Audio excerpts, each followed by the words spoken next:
To get to Matthew Horace right now.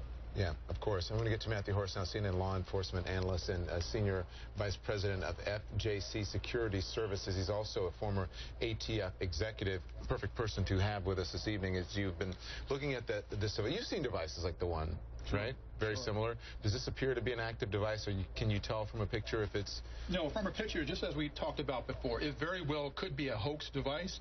It's not an explosive device until we declare it an explosive device. And the only way we're going to know that is to get this device taken apart, determine if there is, in fact, explosives inside of the device and what else may be inside of the device. So walk us through quickly how they would do that, right? Because Don and I saw the robot that can detonate these devices and be sent in without, putting any people in harm's way, and that big sort of capture mechanism on the back of a truck going into this area. What would they do now, given this device, not knowing if it's a hoax or real? Well, the first thing they'll do is they make sure that the perimeter and the area is safe.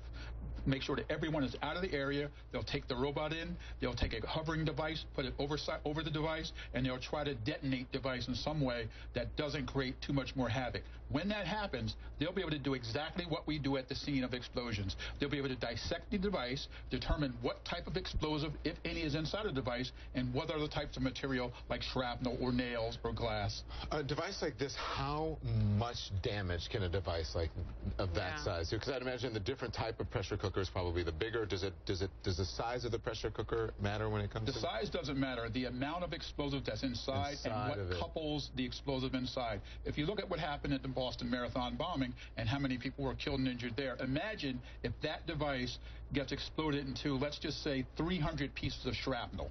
And imagine if that happens in the middle of a busy area and what happens to the people when they're injured by the shrapnel. Absolutely. We saw what it did in Boston, no question. Matthew Horace, stay with us. Thank you so much. We're going to get a quick break in. Much more of our continuing breaking news coverage of this explosion in the middle of New York City on a busy Saturday night is straight ahead.